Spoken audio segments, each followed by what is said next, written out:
ברוכים הבאים לשולחן העגול. בשתי דקות הבאות תהנו מסיור וירטואלי שיסביר לכם איך פועלים בתוך האפליקציה. אתם נמצאים עכשיו בעמוד הראשי. מידע חשוב שכדאי לדעת בדף הזה הוא כללי השולחן העגול. אם תפעלו על פיהם, תצברו נקודות השפעה ותקבלו אותות כבוד כמשפיעים חברתיים בישראל. לוחצים על כפתור שולחן לדוגמה ונכנסים לשיח ציבורי חווייתי בו כל הרשת משתתפת וביחד יוצרים מציאות חדשה. הגעתם לאזור השיח. בחלק העליון מוצג נושא השולחן ושאלת המנחה שמשתנה במהלך הדיון. מצד ימין ישנו צ'אט קהל פתוח, בו כל גולש ברשת יכול להיות פעיל, וחלק מהדיון הראשי. זו הזדמנות לשוחח עם אנשים חדשים בנושא השולחן ולהביע דעה. גולשים שיבלטו יקבלו הזמנה אישית מטעם המנחה להיות חלק מהפאנל המרכזי. בחלק המרכזי בעמוד ממוקם השולחן העגול. חברי הפאנל מוזמנים מראש ומתיישבים סביב השולחן.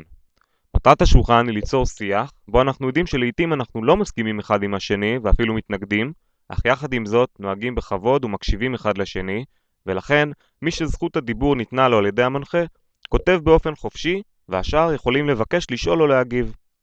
משתתף שמחליט שהוא רוצה להתפרץ, עולה לו מיד התראה שהוא עומד להתפרץ לדברי החבר, במידה ובוחר לעשות זאת, הוא יופיע על רקע הפרפר וירדו לו נקודות זכות. המטרה שלנו היא לחבר את כולם לשיח אחד ולעשות שינוי בישראל ומכאן לעולם. לכן יש לכם הזדמנות להזמין חברים ולהשתתף, ולתמוך בכם בזמן הדיון. כפתור הזמן חברים מופיע למטה, ואתם יכולים בלחיצת כפתור אחת לחבר עוד חברים לשיח. משתתפים שלא יתנהגו בצורה נאותה בשולחן, יבחרו לפגוע או לקלל, יקבלו התראה ויורחקו מהשולחן. על כל משתתפי השיח חלה הנחיה זו, ולכן גם חבר בצ'אט הקהל שלא מתנהג כראוי, יורחק מהשיח ויאבד נקודות השפעה.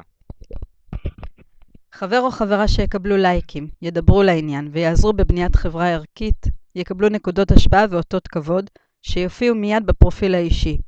תחת הכותרת, אני משפיע חברתי.